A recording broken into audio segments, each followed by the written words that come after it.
What's up, everybody? It's Lo, your host, and the rest of the Vols ATB crew with Brando, Alex, and Drew.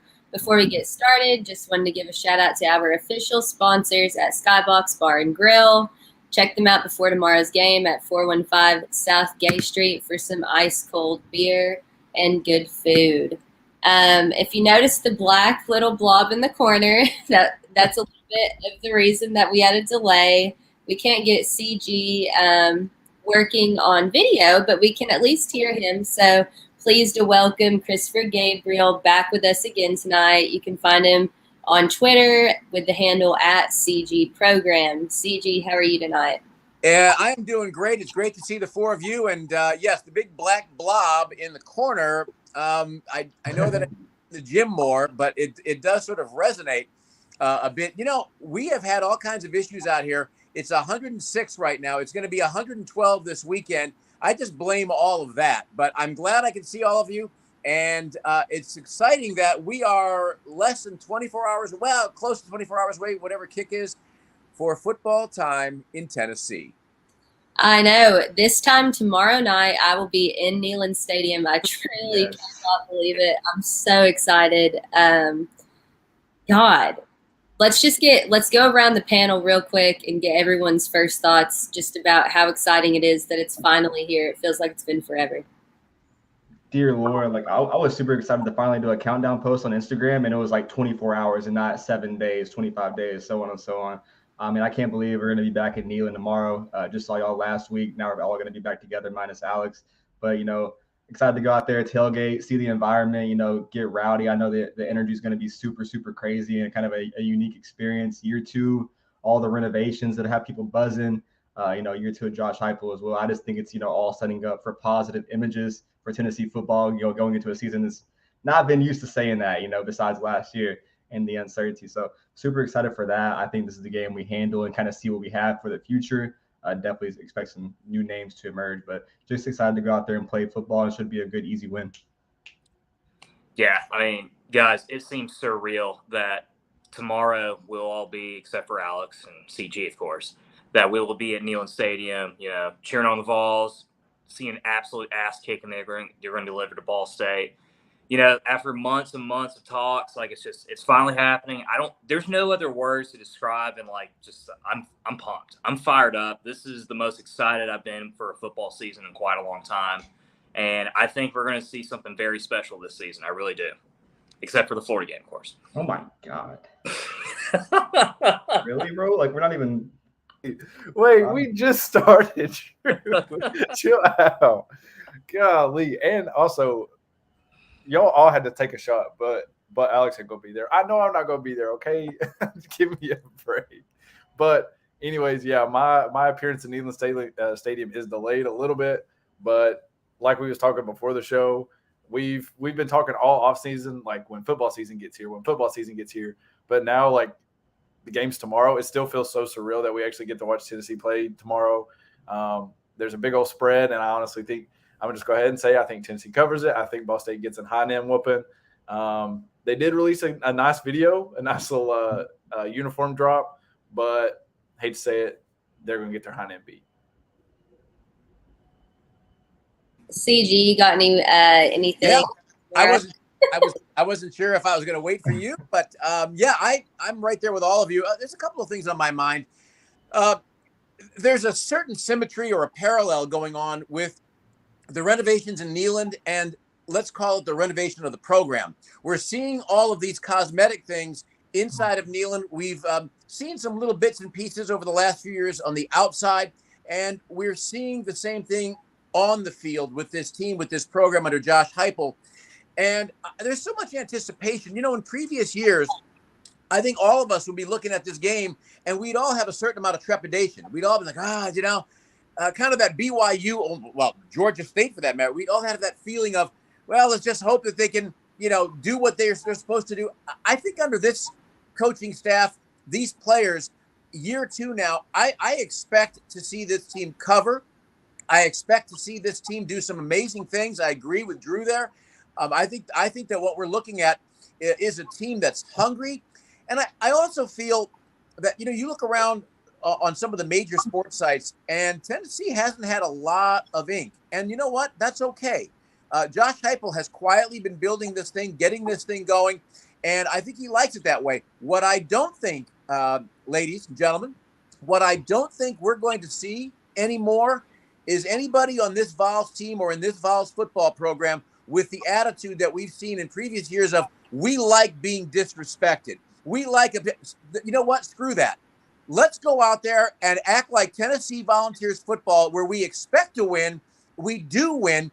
And one other thing I'll say, this was the all school, the all everything school, right?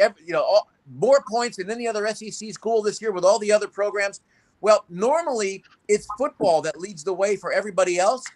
Now it's been baseball, it's been other sports, that have led the way, and they've raised the bar, and now it's the football team's turn to match that bar and then lift it further. And we're going to see that beginning tomorrow night in Neyland Stadium. Absolutely. I can't agree more. I like what Drew said. I mean, this is by far the most excited I've been for a football team, and I don't even know how long. Even back in 2016, I didn't expect that team to be good, so I wasn't even that excited then. This is like all-time favorite. I'm so excited for this. I guess everyone's first thoughts are out of the way. Do you guys want to dive into like the depth chart a little bit first? Kind of get started there. Yeah, that's fine. All right. So obviously it was a big deal. Brew McCoy was named the other core starter at wide receiver along with Jalen Hyatt and Cedric Tillman after NCAA finally deemed him eligible for what seemed like freaking forever. But a lot of people have raised concern or question about left tackle with us alternating between Gerald Mincy and Jeremiah Crawford. They're both listed. I've heard many varying opinions, but a lot of people seem to be worried about rotating at such an important position. So let's just go around and talk about that. Is it important, good or bad, and why? I mean, obviously the topic is very important when you have a guy, trying to be on the other side of Darnell Wright to protect a guy like Hendon Hooker. Obviously in this offense, especially the trenches, is probably really important than most people realize, of getting that tempo going and letting those guys go fast. But I think when you look at a guy like Gerald Mincy and then, Jeremiah Crawford over there, I think both of those guys equally, have potential to play on the field. And I don't see this as a bad thing. I think we need to understand that, like, if they're going at a time of, going into camp, they wanted to find that one guy and they can't come out decided. Like, I think that kind of says that both guys kind of have that flashes. Gerald Mincy being from Florida, he had time on the field. They were raving about him going into this year, was going to be a starter for that team. Jeremiah Crawford, when he came in last year, he came off a 13-year JUCO season game, still competed in this year, had his first full camp with the new staff and stuff. So both guys were really bought in. I definitely think that it's an important thing. But with the other guys on the line, if you could just add that spot and they click well, I think this line will be fine. I think guys like Darnell Wright and Carvin and Cooper Mays up there in center are going to put the force up anyway. But I don't think it's like something really to really worry about. I think with the depth there, let's be happy it's not a guy like Dane Davis or Ollie Lane. Respectfully, like, we saw good competition, and that's all that matters, I think, in this position battle. So, Drew. Oh, okay. I was waiting for Alex. I didn't know how this was working. Okay. Oh, no, you're up. Okay. Yeah, no, I mean, I mostly agree with it. I'm not really necessarily too concerned with that. I'm actually more kind of concerned about at, defensive back that we have Warren Burrell still listed as a starter.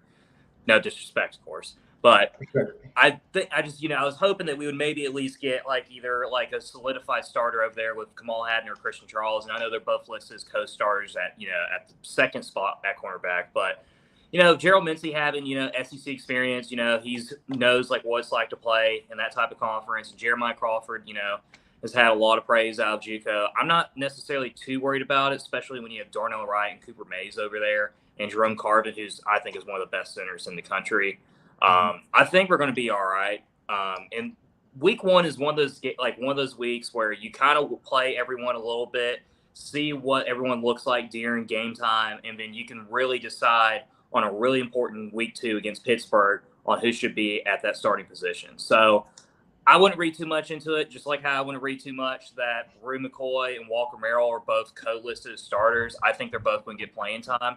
But this is one of those games where you're going to try to play everyone, see where they're at, and then where to go for a very important week 2. Yeah, honestly, Drew took everything that I was going to say. I should have just went ahead and went. But no, I mean, like you said, this is a game where we expect to be up by a lot at the end of the first quarter, especially if we're basing it off how we played last year in all of our first quarters. So there's going to be a lot of rotations. There's going to be a lot of substitutions. This game is more of just a let's see where we're at. And then, like you said, going into Pitt, we'll kind of like finalize things after this week. So honestly, it's just kind of like a wait and see game, see who's in the better shape, see who produces the best. Obviously, if one of them starts underperforming against Ball State, then we kind of know what we've got on our hands, and then that will separate on the depth chart itself. But also, like Drew said, I'm more looking at the Warren Burrell starting at corner. Again, no disrespect. I don't want to hate on nobody before the season starts because this is definitely a different season. But based off last year's production, I would probably rather see Kamal Hayden up there or even D. Williams. Me and Brando were talking about him before the show started. He's electric. D. Williams is. He's currently listed as our starting punt returner. So hopefully we can channel that into our starting corner as well. I also want to go ahead and throw out there that Juwan Mitchell is also listed as a co-starter. I'm excited to see who wins that battle between him and Aaron Beasley. I know I kind of got away from the line question, but yeah, I mean, expect to see a lot of people tomorrow. Hopefully we get to see a lot of that new recruiting class that we brought in, get them some reps, get them some playing time, and then just kind of coast at the end. So, yeah, what I'm going to be looking for tomorrow is probably a little bit different than what all of you have said, even though you're all going to be looking at the same thing that I'm looking at. I'm looking for a couple of specific things. One is rhythm on offense. You think about what we had last year, and this was a new coach, a new system. It took a while for this team to really find their rhythm.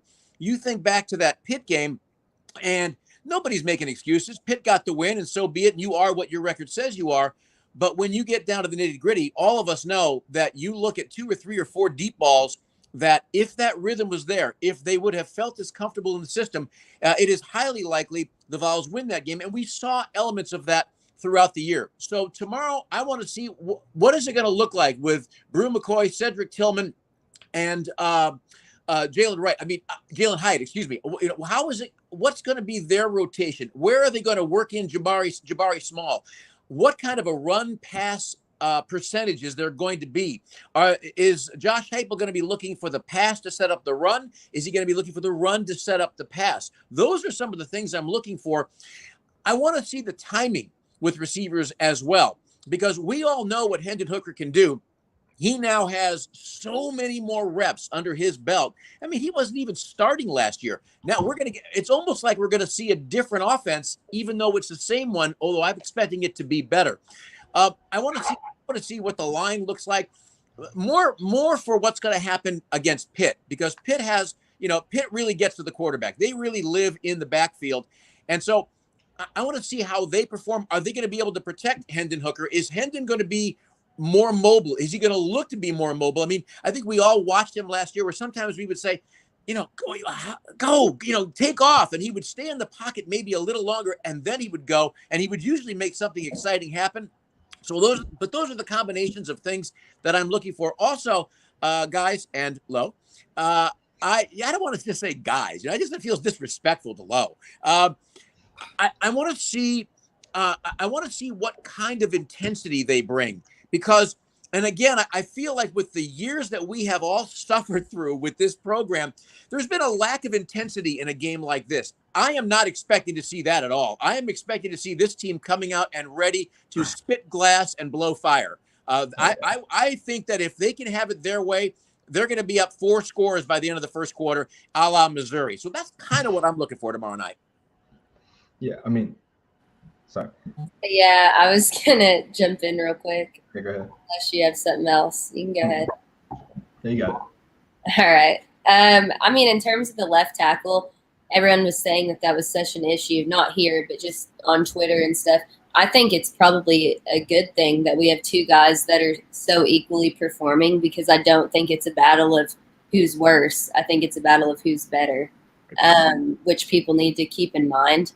Also, I just think, kind of like Drew said, you can always have practice players and then you can have game players, or you can have a player who is both. That is another thing that's super important for tomorrow. That's why we have an opponent like this as our first game, so that we can see if who is going to shine out, who's going to be both, who's going to be the real deal, and who is just good in practice, or who thrives in gameplay, game situation, game pressure. So those are all things to keep in mind. Go ahead, CG. I'm sorry, forgive my interruption. Can I throw one more thought in? Of course. I'm curious what all of you think. There's one other component to tomorrow night's game that I'm going to be watching and listening for, and it's one word. Well, two words: the crowd. I want to see. We have all had this entire offseason, and all of you have touched on it in one way or another over the last 15 minutes. We've all talked about the excitement that we have. We think, Drew said it earlier, that I'm going to use my word, something magical is going to happen this year. And I think if they stay healthy and they play on the field the way they play, the way we think they are on paper, something magical will happen. I believe this may be the most raucous crowds that we have had in a long time in Neyland Stadium, because I think everybody has bought in to Josh Heupel. Everybody's bought into this lineup. Everybody's bought into what Danny White is doing inside of Neyland and outside. So I think there's going to be an electricity with the fans. And I'm going to break one thing here. Not that this is like some earth-shattering news, but yours truly, either September or October, will be in Neyland Stadium. I am coming in. The trip's already planned. The tickets are bought. Everything's ready to go. Come on, CG. I love it. I can't wait. I can't break it yet, but I expect to meet all of you. Of course. Yeah, sure. It's an absolute necessity. Yes. Yeah, absolutely. I kind of wanted to touch on a CG statement there, like, being like a crazy crowd for a home opener. Obviously, on a Thursday, that kind of doesn't play in the crowd's favor. But when you look at everything that's gone off in the offseason, like CG has said, the renovations, everything like that, with the crowd being hyped, the new Jumbotron, the party deck, might not be 100,000 in there, but maybe like 80,000, 90,000. Like, that'd be still more than we had last year for Bowling Green. Definitely year two, I think everyone's not only have they missed college football, but like CJ said, during the offseason, what Danny White and Josh Heupel did to go at people for the fan base, riding for the fan base and kind of buying into that aspect of Tennessee, not only in the recruiting class, but, just as a fan in general and understanding what the fans do, going to baseball games, going to basketball games, buying in, bringing the players there, having that family culture actually be shown out in the public. I just think all of that's going to come into this game tomorrow. But not only those guys, being high, but like Lois said, you're going to see those guys that are real gamers like Squirrel White, Dylan Sampson, James Pierce. I think those freshmen, a lot more freshmen, are going to get in second half and just feast. I don't know. I just know that, Ball State, they lost a lot. Defense lost a lot. New quarterback, running a whole new tight end set. I was playing with some of the guys on Call of Duty Warzone, and there's been some rumors around that Ball State's going to kind of do some trickery and, kind of do that double pass stuff and try to get some big chunk plays on Tennessee early. But I just think we get the ball first, score them, run it down on them. This game's over in the second quarter. Like, let's not forget this team had the biggest first quarter point differential in the country. We're gonna destroy this team. I'm glad you mentioned that, Brando, because one of the main things that I'm going to be focused on tomorrow is how's our second quarter offense going to play. Yes. One of the things last year that we struggled tremendously was scoring points in the second quarter. Averaging almost 14 points every first quarter of every game. We were averaging close to 6 points a game in the second quarter, and allowed an opportunity for a lot of the opposition to be able to come back and compete. I think this is a good game and a good test for us, even though, Ball State is, I'll be honest with you, fucking terrible. But and I would argue they're probably even worse than how Bowling Green was last year. But, it will be a good test to see how far this offense has come from a year ago today, and also if we can be able to put points in the second quarter. Because even last year against Bowling Green, we didn't score at all. It was only 6 at halftime, and I remember being pissed as hell over there about it. So that's going to be one of my key things. If we can be able to get 3 or 4 touchdowns, 28-0, 35-0 lead at halftime, it'll be groovy, but we got to start scoring in the second quarter to pull out some of these games early. Absolutely. Yeah. I fully agree with that. And I think that it's going to happen. I think that these guys are more than ready to get out on the field. We also have that new freaking light show that they're touting.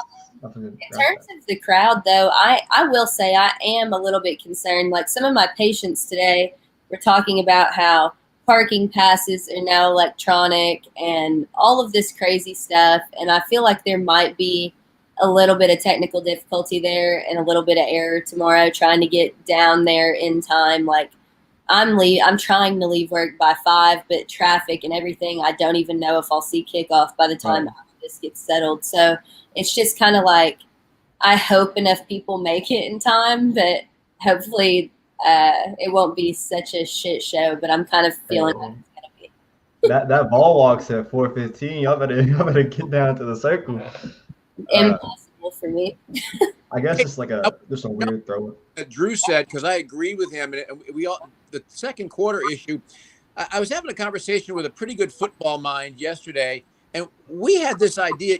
It wasn't like there was a certain methodology. It almost seemed that the second quarter, this team throttled down, and it wasn't. I don't think it was coincidence. They looked like we'd see 3 runs up the middle after they were airing the ball out all over the field. And I wonder, guys, and Lo, I wonder if depth was a problem where they thought, you know what, we need to hold back a little bit. We're going to charge up again, come out of the locker room in the third quarter and get it going. Depth has been addressed. There's certainly going to be more depth this year with the new class coming in, guys, more guys in the rotation. And I think for one reason, the depth is I don't think we're going to see the disastrous second quarters that we saw last year. I mean, I hope that's right. Because if we don't have good second quarters, we're going to have some of the same problems that we had last year.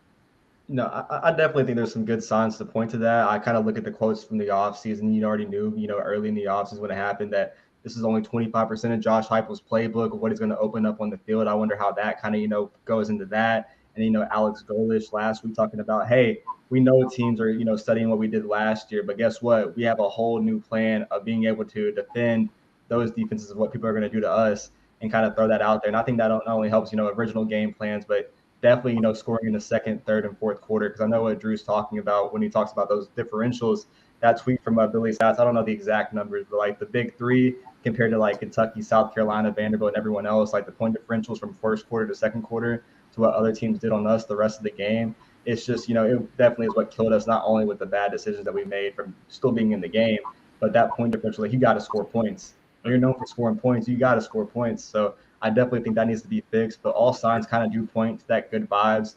And I guess, we're not going to see it tomorrow. It's Ball State, respectfully. Like Juice said it live, so treat Ball State like Ball State. But I definitely think we see it Pitt or Florida game when that comes around. They're definitely going to see who we got and who those dogs are.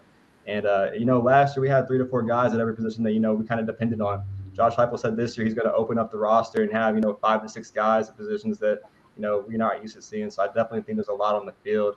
And as long as those guys compete and, contribute, there has to be some kind of good sign to fix that problem.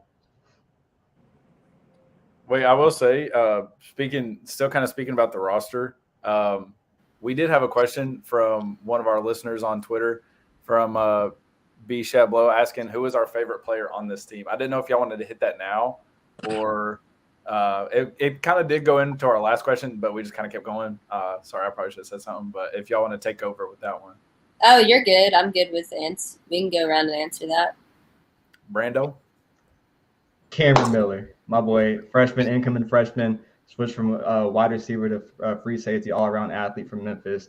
Gonna be a dog in the next 3 to 4 years. Cameron Miller, one of my good friends, favorite player. If not that, I'd definitely still pick another safety, Trayvon Flowers. That guy's going to be an All-American this year and lead this defense. I definitely think that's a guy that people need to watch because he's going to be playing on Sundays here in the next 2 years. So, yeah, I mean, I could easily go like one of the easy choices like Hendon Hooker or Brent McCoy, but you know what? I'm not going to do that. My guy is Christian Charles, who's co-listed second starter at CB. This is a guy that literally was third-string safety last year. Started playing a defensive back because of depth issues, and then wound it up being from at the very bottom at 4th string to now listed as a co-starter. And I think this is going to be a guy that's going to surprise a lot of folks. Okay, he's had a tremendous spring practice, great fall camp, and he's one of those type of players that he plays even better, just more of an in-game player than he is a practice player. So I could see him being a consistent starter with, by week 3, week 4. And I think he's going to be one of our top 3 defensive backs by the end of the season.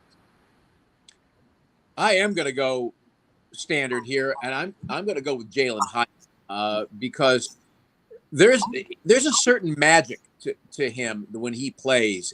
Just there's an electricity that comes off him when he runs great routes. He has great hands, and it's no disrespect. I mean, I saw Brew play at USC, and if he plays like he did when he was healthy there, he's going to bring something to this team that we're all going to love. And certainly we all know Cedric Tillman, what he can do. He is just a monster receiver. But Jalen Hyatt has something a little different.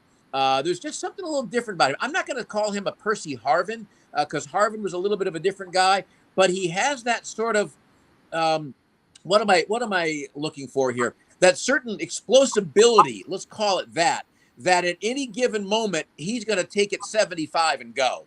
And it can be on a little screen pass, a little dink over the middle. There's just something about him that I love watching. And when he's on the field, it reminds me of when Barry Bonds played with the Giants. If you were going into the kitchen to get another beer or making a sandwich and Bonds came to the plate, forget about all the steroids and everything else. Forget all that. When Bonds came to the plate, you came back into the room. You came back into the room to see what was going to happen. And when Jalen Hyatt's on the field and it's an obvious passing situation, I'm glued to the TV to see if that ball's going to him. So he's my guy. I am going to go standard with this, like super standard, because I'm not a liar and it's the absolute truth. My favorite is Hendon Hooker, but not just because of who he is or his position, but simply because of all the shit that he went through health-wise and just career-wise. And I just think it shows like how resilient he is, not only character-wise and as a person and a human being, but also as a football player and transitioning to this insane offensive scheme and all of the effort that it takes to learn all of this under a new coach, not giving up when everything seemed to go wrong. I mean, all of these are huge, like admirable qualities, and I freaking love it. And I really think that by the end of this season, Hendon Hooker is going to be a freaking standout. He has everything, every capability to be one of the top quarterbacks in the SEC this year. And no one's even gave a shit. He's not on any of these lists at all. Nationally, no one cares. He has everything to prove, nothing to lose at all, in my opinion. And I think he's going to do it. Yeah, I mean, I'd even raise you the fact that he not only will he be one of the best in the SEC, but he's still going to be one of the best in the country. That's just our opinion. I feel like that's kind of a consensus across the Tennessee fan base. If he performs like he's expected to, and like he showed he could last season, I'm gonna go with a young Dylan Sampson. I think that's one of the guys that we definitely need to keep a name on. Stud running back out of Louisiana. I'm just ready to see him hit the field. That's one of the things I'm excited about tomorrow, to see those young guys, like we were talking about earlier, see those young guys get in there. I really want to see him. I think there's a lot of hype around him. And then on the defensive end, I'm honestly really excited to see Byron Young again. 46 tackles last season, finished with 5.5 sacks. But anytime that we needed to create disruption in the backfield, he was usually the reason why. And I think another year under Rodney Garner is going to work wonders for him. Not only him, but the whole line as well. Don't forget, we still have Tyler Barron. I think those two are really going to come into their own this year, make a really big name for themselves, and just cause a lot of problems for offenses just hanging out in the backfield all the time. So there's a young offensive dude and an older defensive guy, but those are my 2 picks. How about a Vols ATB Character Award to Joe Milton? Because Joe Milton could have packed his bag and left, but instead, all we have heard from every single player and coach is he has been major positivity. He's been supportive of Hendon Hooker. He's been just a great force in the locker room and on the practice field. And when you have a guy like that, that is in opposition to what most guys do now, where they say, oh, I'm not starting. Oh, I'm out of here. Joe Milton has hung in, and I think that's the kind of leadership that Josh Heupel has brought to this team, where Joe Milton probably would be a starter somewhere else. But he said, you know what? I want to stay here. I'm going to support my guy, HH, and I'm going to support my guys here. We have something special. I'm staying. Hats off to Joe Milton. I will say this hot take for you guys. Next year, Joe Milton will be your starting quarterback, and he will be an all-SEC quarterback. How's that a hot take, though? Because everyone's going to think Nico's going to get it because of his lucrative NIL deal, allegedly. I was going to say, allegedly. I was thinking that you were saying that a couple shows ago, Drew, that you thought that it was Milton's job to lose next season. And I agree with you. I mean, as talented as Taven is and as talented as Nico is, like CG saying, Milton stayed around. He had 1 year where, like, obviously he lost the starting job, but now he's got a full year in the offseason. He'll have a full year as the backup, and he's still going to get extended playing time with how well our offense will move the ball and put up points. And I expect to see him. I also expect to see him a lot tomorrow as well. But a continuity just works wonders for quarterback, especially keeping the head coach, offensive coordinator, and that same quarterback all together. So I think that Milton is going to really improve, and I think he will turn some heads the next season too. I agree with y'all. And it's like I mentioned a couple of shows ago as well, though. Like, it's just nice knowing that, like, because, Hendon Hooker, like, he will go down. He will get injured. I don't think he's going to have, like, a big injury this year or anything like that. But, like, there will be plays where, like, he's going to get hurt because that's the way he plays, and you're going to have to put Milton on there. But it's just nice because I think this is the first time in such a long time that, like, if our starting quarterback goes out, we still have some, like, glimmer of hope that we're still going to be able to drive down the field and score. And, like, given, like, I know people give him shit all the time about that last play in the Ole Miss game. Trust me, I was pissed about it myself. But let's not forget, that man drove 45 yards down the field and gave us an opportunity to nearly win that game as well. And he threw an absolute dime to second Tillman, where if Tillman was just a half second early, we win that game. And that's the truth. I was literally in that end zone right there watching it, and I was so sick. Oh my god! No. I was like, at first I was like, oh, that's a bad pass, but it was not. That pass to Tillman was on the freaking money. It was just bad timing, poor timing, and I think that Milton is pretty accurate in the short range of throws, and we have receivers and can run routes that can get you down the field just because he overshoots on the long ball, which he might not even now. We don't know. He may have made huge improvements this season, which I expect that he's had. So in the grand scheme of things, it is fantastic. And then on top of that, you still have Taven Jackson, which, yeah, he has no college experience yet, but he's still talented as well, even behind Milton. So this is the first time where I feel really confident in our, like, quarterback core and knowing that the next guy who comes in has surely been putting in the work under Coach Heupel, and that alone is just outstanding to feel as a fan for once. Yeah. And, like, it's such a relief, like, compared to, like, 5 years ago when our quarterback room was Quentin Dormady, Jarrett Garantano, and Will McBride. And it's like, like, just to know that we actually have three talented quarterbacks that could actually be able to produce for us, it's probably been at least maybe 2004 when we had Eric Ames, Brent Schaefer, and Rick Lawson. That I think we've had this much talent in the quarterback room. Right. I spoke in the last couple of days. I spoke with someone at ESPN who covers college football, and I can tell you he's not giving the world over to Tennessee yet. But what he did say was, you can see the future for this program. And if you are, and this was the key point he made to me, if you are a talented offensive player, in particular quarterback or wide receiver, and you look at this offense and you look at the mind of Josh Heupel, why wouldn't you want to play here? And that's really what's changed, right? I mean, find me a coach that we have had that players around the country are like, oh, you know what? I got to go play for Dooley. I got to go play for Butch Jones. And I mean, with all due respect to these gentlemen, I mean, they're all professionals, what have you.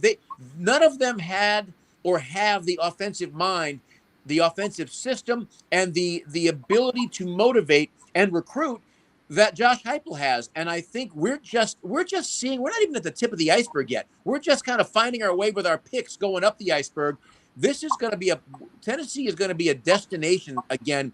And as you guys pointed out a moment ago, our quarterback room a few years ago, mentioning those names, and I'm just chuckling to myself over here thinking, good grief. I mean, from what we were then to looking at the room now with Hooker, Milton, and Jackson, and who's coming in, good grief, man. Good times are coming starting tomorrow and in the next couple of years for sure. Yeah, I mean, the quarterback room, I'm glad someone pointed it out, bro. Those three, especially Taven, I think that kid's, sophomore, junior year is definitely going to be a staple. Like Josh Heupel, when he got him year one for a reason. But, kind of to go around the whole entire topic, like every single name we mentioned, from Jalen Hyatt, D. Williams, Byron Young, everybody, like, I feel like we kind of killed that because all those guys are definitely going to make an impact. And I'm just, like, super excited to see these guys play.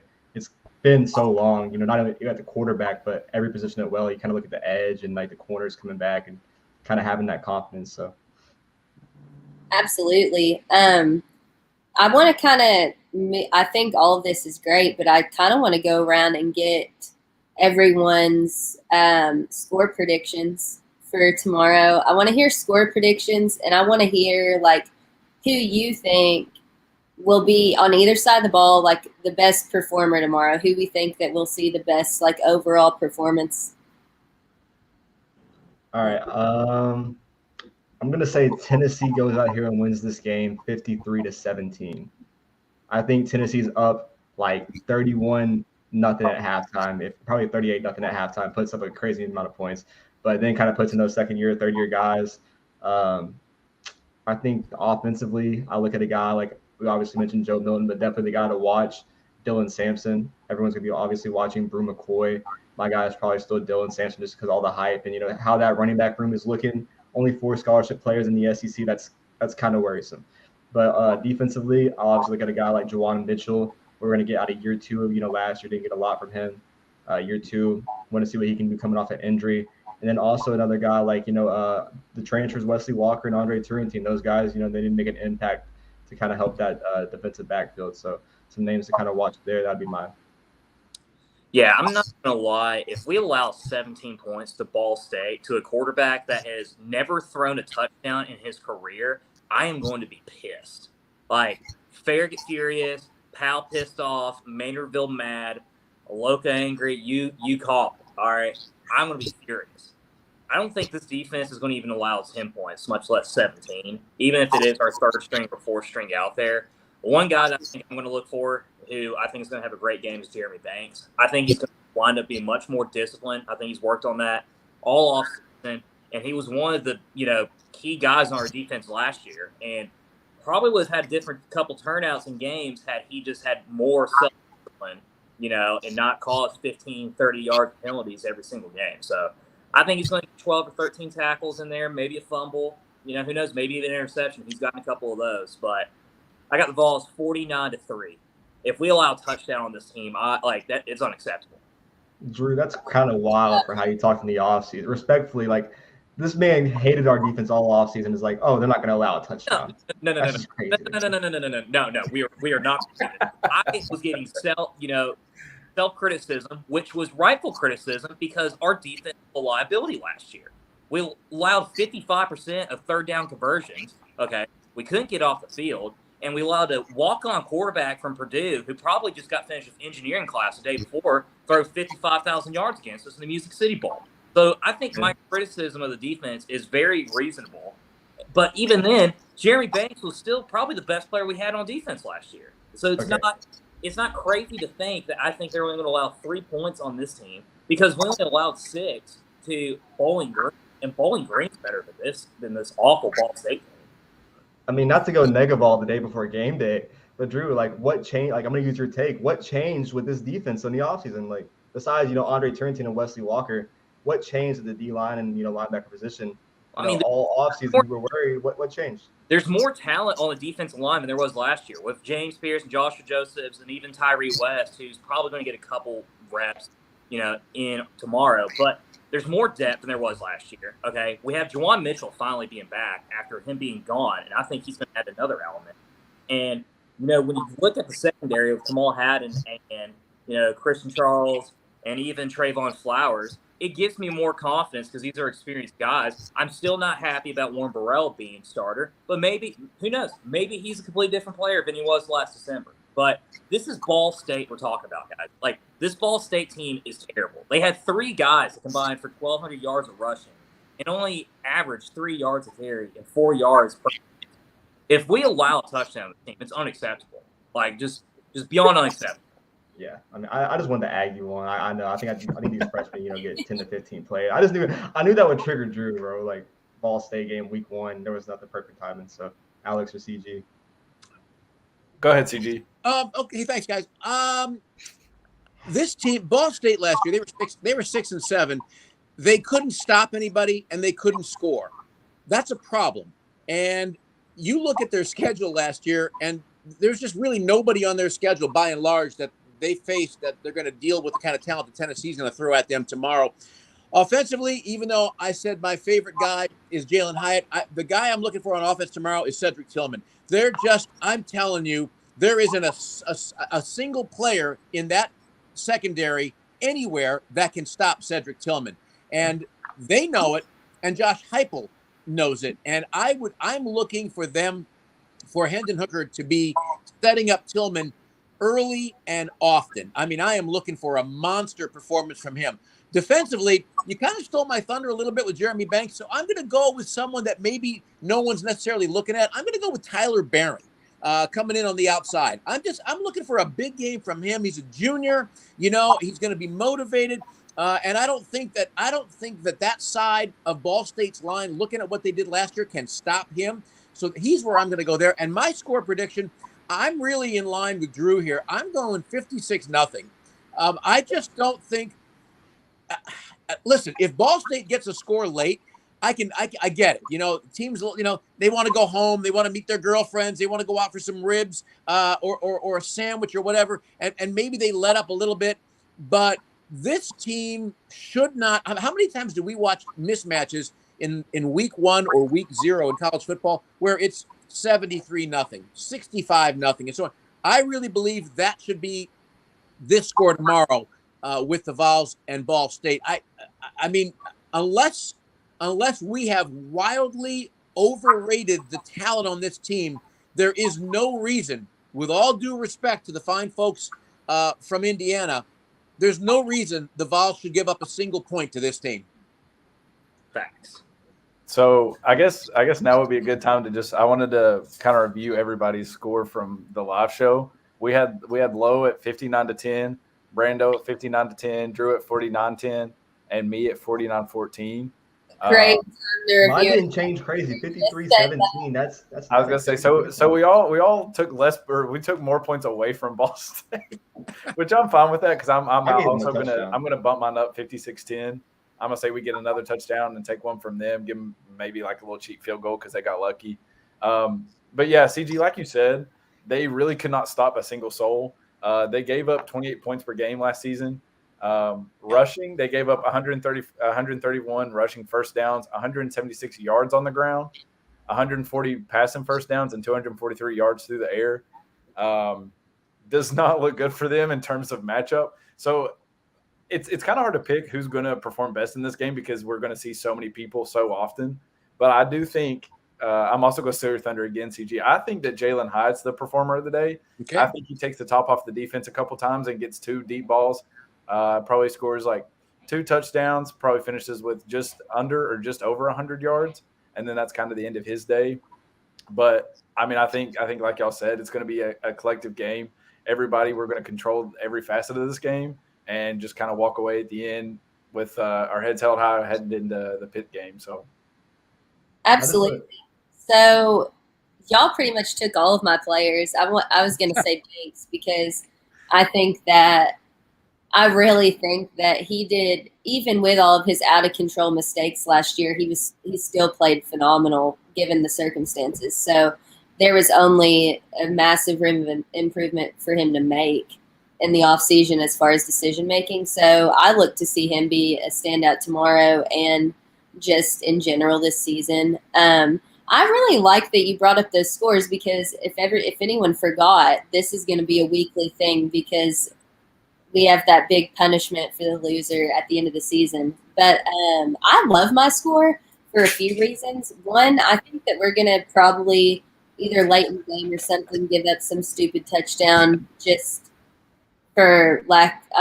just because I just have a feeling so. But I also like it because 59-10, I took the over at 68.5, which would put me at 69. So I like it. I think that's a pretty reasonable score. Obviously, I don't want Ball State to score anything, but for the sake of my bet and everything else, I'm going to stick with that 59-10 score. I feel pretty confident in that. I don't know if you guys are ready to go into the bets. We were going to do a few betting spreads on some specific games. You guys want to dive into that? I just wanted real quick before we do that. I wanted to defend my take. Ball State has made this game like their life. I listened to VolQuest and Fan Run Radio the past few days of having like the Ball State insider and the head coach on there. These guys have been like practicing tempo since fall camp way back when they first started practicing before even getting into the season, like spring, fall practice. They've been conditioning, all this stuff. That's kind of why I give them the benefit of the doubt. A quarterback, a whole new offensive set, kind of, studying all that. I don't think the trick plays will work, but I definitely think that this team, like, I give them the benefit of the doubt. They're taking it like it's their life. You saw with their social media team today with the whiteout thing. They couldn't spell Tennessee right in their social media posts.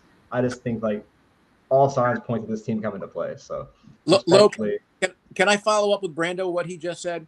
Absolutely. A thought about that. It's very much tantamount to when teams and thinking about when Neyland is really rocking and how noisy it is in there. And I know it's deafening is what it is. And just like going to the Swamp to play or LSU, Washington, Oregon, teams pump in the noise and the fight songs, and that's all well and good. But that's nothing compared to when you are actually there and the noise is live, it's real. And like the Admiral Schofield piece where he's talking about the Oklahoma players saying, I didn't know this was a wall of noise that was relentless for 3 hours. Ball State can try all they want. I mean, listen, those young men are coming down. They're trying to win a game too. They can try their trickeration. They can play. They're not going to win this game. This game should be over by the end of the first quarter. I mean, this should be Missouri all over again. And Missouri has a hell of a lot more talent than Ball State has. I also think it's crazy when a team hypes this up and there's so much anticipation going into this game, and then they show up and CG, like you were just hitting on, they're down 14-0 before the 10-minute mark in the first quarter. So it's like you can build all that up and you can hype that up, but then like once you get hit in the mouth twice, they're like, well, shit, now what do we do? When you're down 14, like where do we go from here? Because now we're losing, and now we're playing way out of our comfort zone. We're trying to like do things that we don't normally do because we got to play catch up, which also puts more pressure on their offense, puts more pressure on their defense, and just plays into everything that not only our team wants, but our crowd wants, and then we just eat that up. So, no, that's a super great point because I remember last year, the South Alabama game, specifically the night game, they were super hyped. Jalen Tolbert, the kind of NFL draft receiver, everyone was hyped, running their mouth, kind of trying to get off hard. And then Tennessee went up there like 3 scores. Cedric Tillman made that like behind the head catch. And I remember I had like 3 South Alabama fans next to me who like traveled all that way and just went home. So I definitely think that Neyland, all new renovations, like I said earlier, fans buying in year 2. I think there's going to be 85,000 loud people that are, remembering last season and what we can do this year and ready to go. So it's like Mike Tyson used to say, everybody has a plan until they get hit in the mouth. Exactly. Amen. I remember, even like referring back to that Bowling Green game, I remember we scored that first touchdown so fast, like the crowd couldn't even cheer because they didn't know we did it. So I'm like, if the fans don't know that we scored, like if we all sitting there watching that game knowing, like not understanding that we scored that fast, and then we put on another touchdown right on top of that one, and we're like, oh shit, we need to cheer because like our team's doing something. Like, what do you think that defense is going to feel? What do you think that whole Ball State side is going to feel? So that's all I'm saying. But now we know to expect that, and now fans are sitting on the edge of their seat for every play, knowing that something explosive can happen at any given moment. And we're just begging for a reason to cheer. So when you're down 14-0 and the pride of the Southland has not found their way to the seats yet, exactly. It's time to go home. Oh yeah, I'm super fired up, man. Section M gonna be hyped tomorrow. I'm just fired up now. I am too. Brando and I are in the same section, so that's awesome. I have to make sure my phone's charged. I'm gonna be blasted by the second quarter. So, Jesus. I'm so ready. I'm so ecstatic. I think it's really freaking sad, like these Ball State people thinking that they really have a chance. I mean, if they actually had a decent lineup, then I would understand. I respect their effort, but it's embarrassing that some of these fans are literally like, ooh, I think it's going to be so much closer, a real close game, like closer than anyone expected. I'm just like, dude, I don't know what you're smoking, but just get the hell out of here. It's so embarrassing. Look, I hate to say it, like they do have that validation and right to have that type of excitement because we allowed Georgia State to come and knock our teeth knock our teeth out in front of 95,000 people 3 years.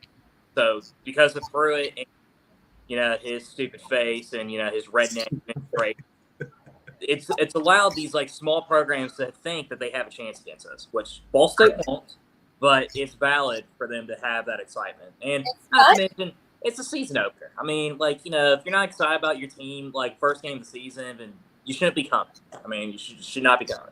Well, the other thing with that, though, is, I mean, you got to change your viewpoint. Like, this is a completely different team, completely different staff, completely different players. Everything. Oh, no. I agree. It's a whole different team, a way better team than we have in the last 10 years. But the reasoning for Ball State fans or any opposition coming to Neyland and having that type of excitement that it might be closer, it's valid. I mean, we've, like, again, Georgia State. That's all I can say. But spoiler alert, Drew. Georgia State put the beats on this Ball State team last year at the final game. They destroyed this Ball State team.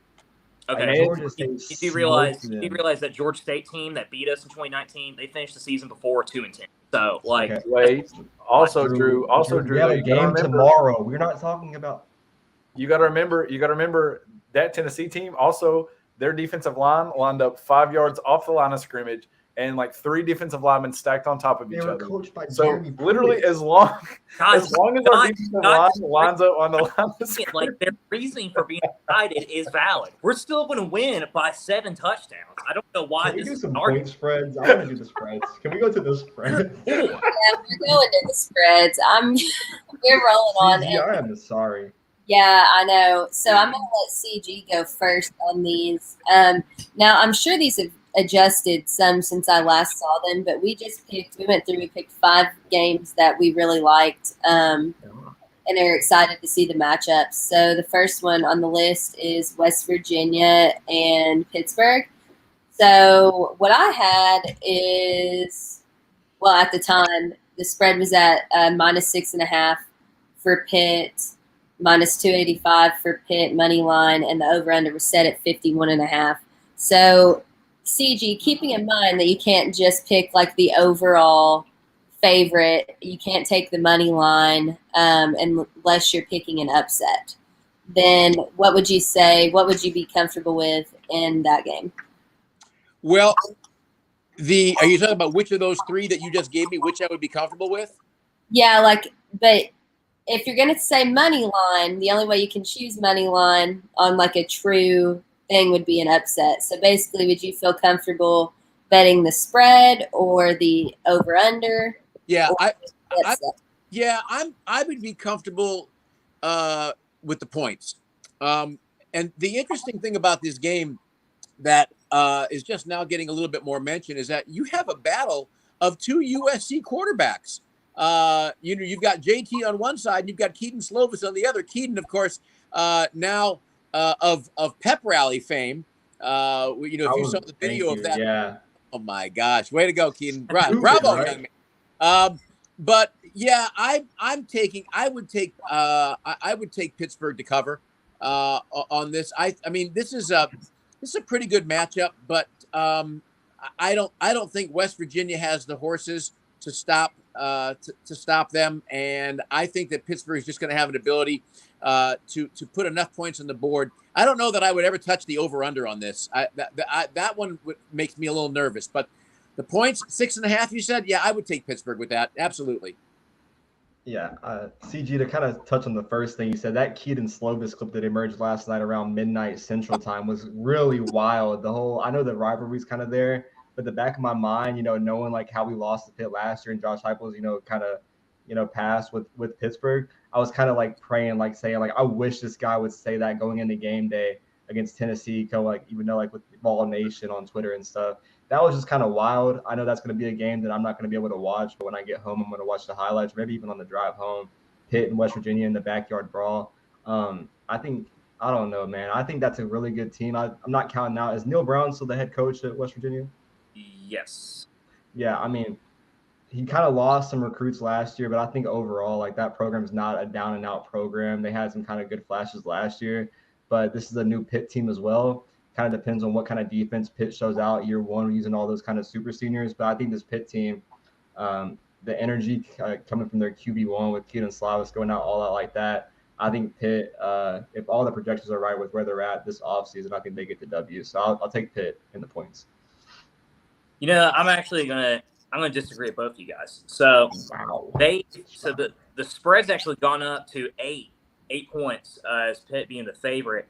I got West Virginia covering that. I don't think West Virginia's going to win this game, but you got to remember though Pittsburgh is replacing first round quarterback Kenny Pickett and James Addison as well, easily the best wide receiver in the country in my opinion. But they also have a struggling secondary. In fact, their secondary was one of the worst in the country last year.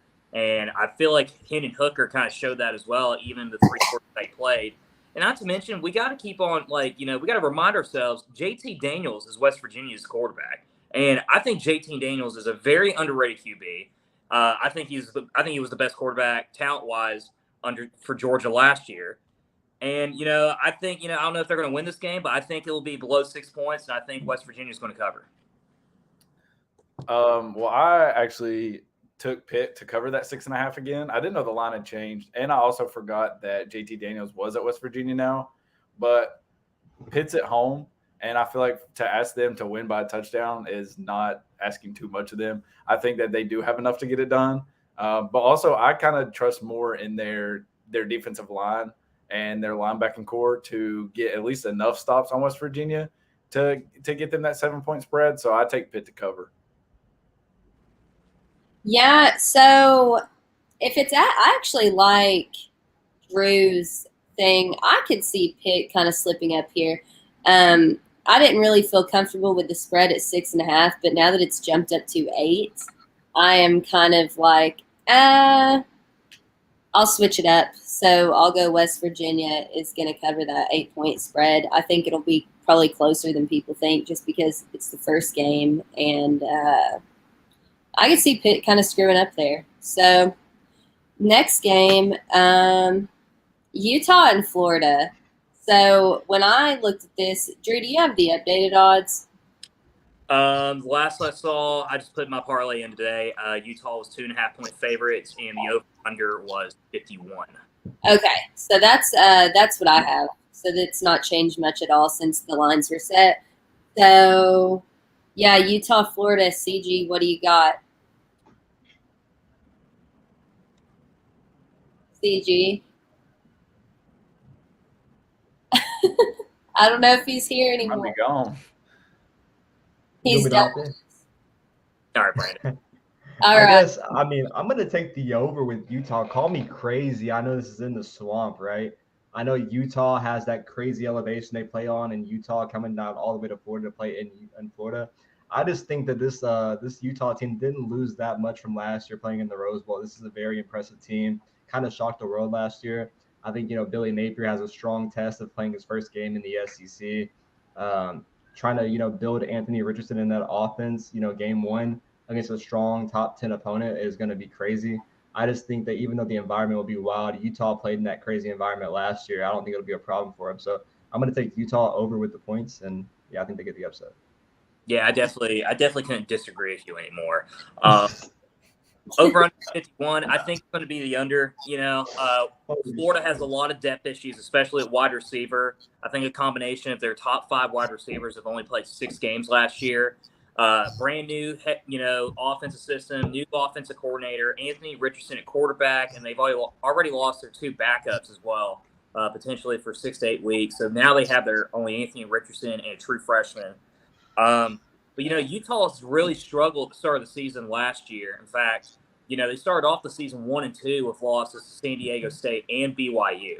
And, during those losses, they allowed over 200 yards of rushing in all 3 of those games as well, and specifically to San Diego State, where they allowed almost 278 yards. I think this is just a different type of, environment that they're going to be playing in. It's going to be, it's going to be hot. It's going to be humid. Swamp is a different environment than they've ever played in. No disrespect to the Pac-12, but it ain't SEC loud, okay?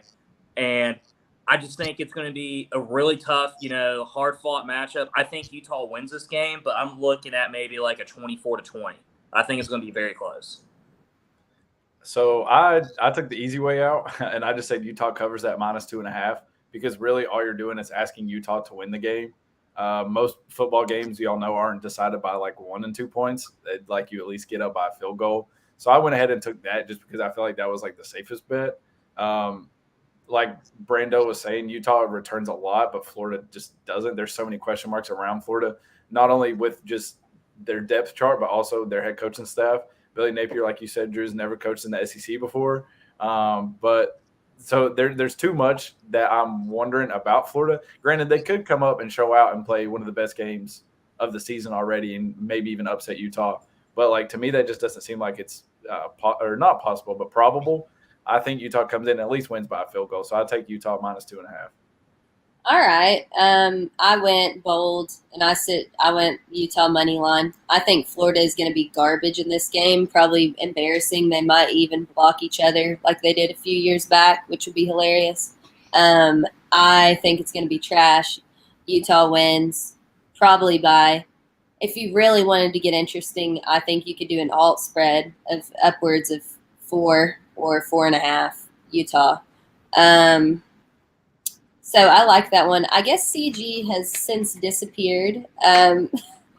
So we're just going to go to our next game, Cincinnati, Arkansas. I'm trying to pull up updated. I'm here. Oh, you're here? Yeah, I'm here. Hey, you're back. Yeah, something happened there. If you want my Utah Florida thought, I'm going money line as well. A couple of thoughts about this game. Utah is big and physical and nasty.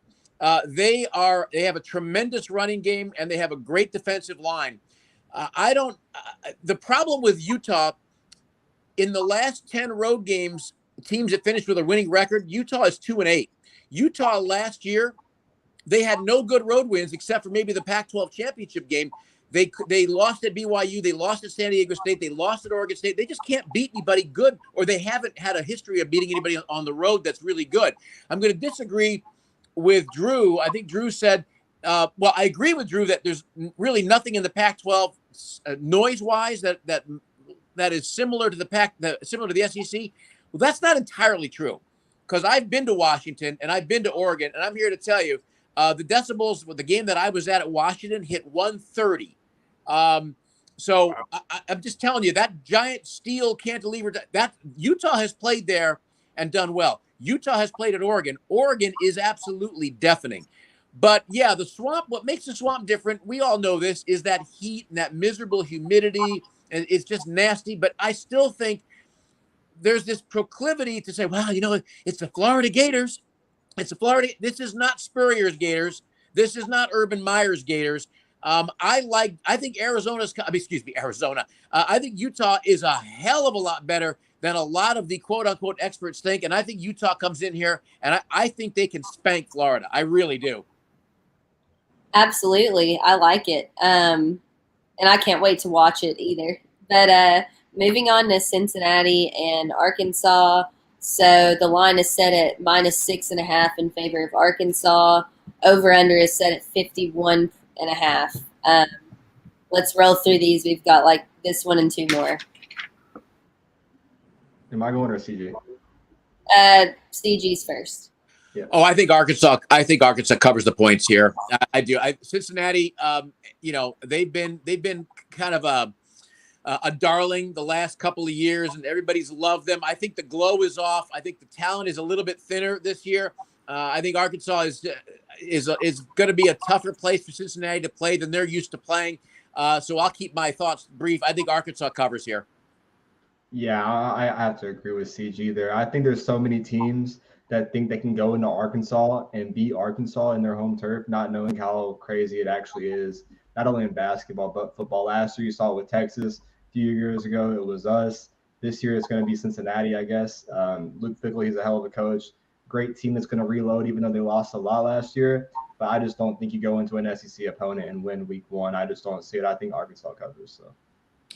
Yeah, I mean, the line that I saw that I picked on my parlay, the Hogs were 6-point favorites. I think they're going to easily cover that. You got to remember that KJ Jefferson, star quarterback for them, is returning. And Arkansas, believe it or not, actually led the SEC in rushing last year as well. So when you take into account of that, and plus the losses that Cincinnati have on offense, including quarterback Desmond Ridder, Jerome Ford, and Alex Pierce, I think this is the talent level is just completely different than the Cincinnati team last year. And in fact, I think Arkansas wins this game by 13 or 14 points. I also take Arky to cover. They're also playing at home. I think that's a big thing, especially for the early games. And like y'all said, not that I think Cincinnati's like success last season was a flash in the pan, but I just think that I am buying into the Arky hype for everything that Drew had said. Like I think they have a really well-rounded team. I think Sam Pittman's doing some really good stuff down there. I think he's actually turning a lot of heads down at Arkansas. Definitely turned mine. But yeah, so I think Arky covers easy, covers that 6.5. Yeah, I just went ahead and said Arkansas money line. I hate messing around with covering spreads like this, just because it's the first game of the season. So when I was looking at it, I just kind of felt uncomfortable. I feel like something weird's going to happen in this game, and it could be really a lot closer than most people expect. But I felt comfortable with Arkansas money line on that one. Next one, I'm super excited to watch this game. It's number 11 Oregon, number 3 Georgia. The line is set at 16.5 in favor of Georgia. Over under is set at 53.5. CG, what do you got? I'm going to take Oregon on the points here.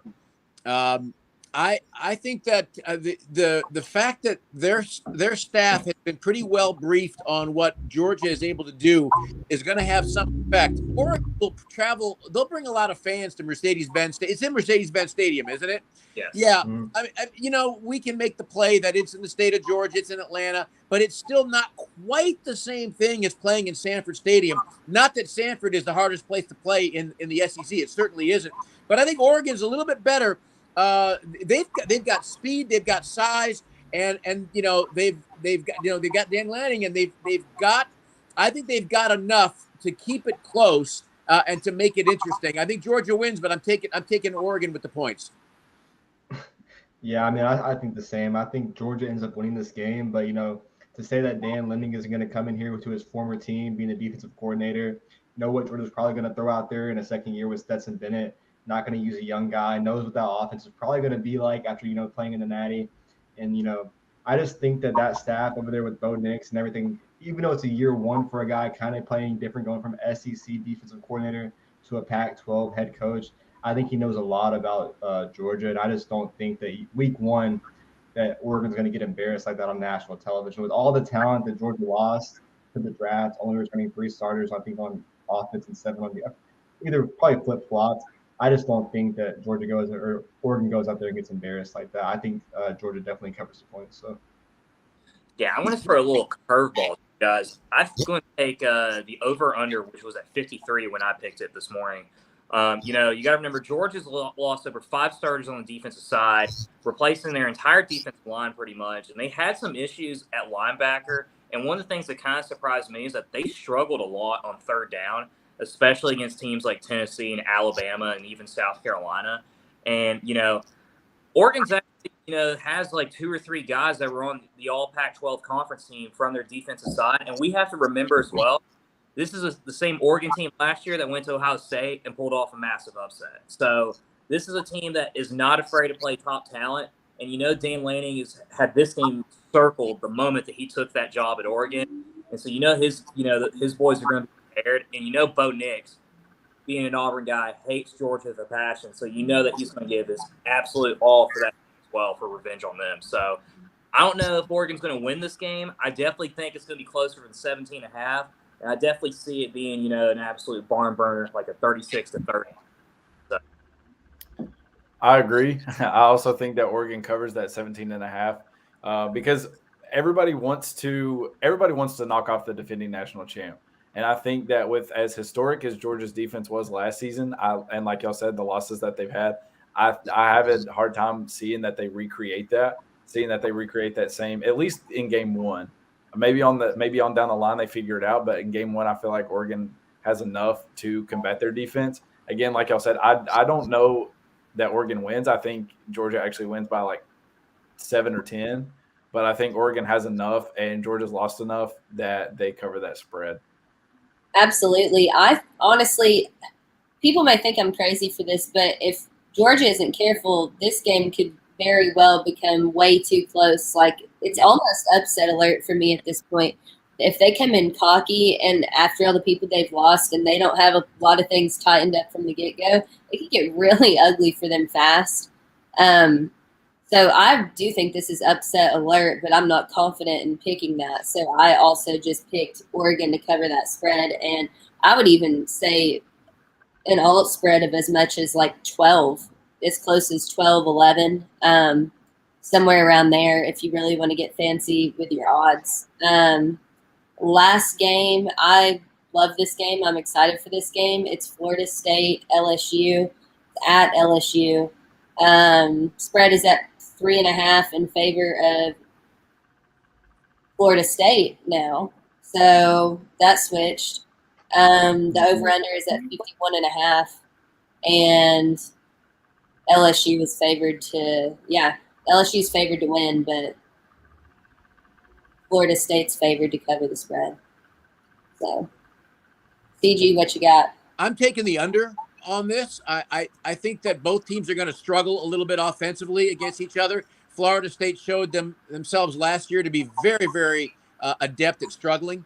And I think we're going to see that. I'm not buying into Brian Kelly at LSU just yet. I don't think that he has the offensive fluidity, let's call it that, yet to see a game that's going to go into the an over-under that's going to go into the high 50s or low 60s.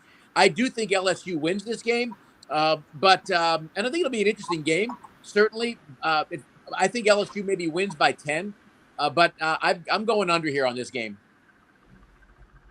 I mean, honestly, I know it's game one for Brian Kelly, huge opponent in FSU. Yeah, they got a huge week 0 win. But I just think that, LSU, all the offensive weapons, they returned their quarterback, had a quarterback stay. Keyshawn Butte, SEC versus the FSU team that Mike Norvell, I think, still hasn't got a whole grasp on for, still struggling all aspects on the field recruiting. I just think, even though it's Brian Kelly's first game, I think all the weapons are there at LSU to get this week 1 win. I think LSU definitely gets the cover. I got LSU. The one I picked, they were 3.5-point favorites. I think they're going to easily cover that. In fact, I think they're going to blow out Florida State. Even though this game isn't at Tiger Stadium, it's at Mercedes-Benz. 99% of those fans are all going to be Tiger diehards being there. And I had just zero faith in Mike Norvell, especially after seeing them lose to Jacksonville State at home last year to start off the season. I have zero faith that this man could even pull off a decent win, much like season. So, LSU does have a new quarterback with Jaden Daniels, but you got to remember they still have one of the best wide receivers in the country, Jackson Smith. They got a great secondary that has a little bit more depth now than they did last year, starring Jay Ward at safety.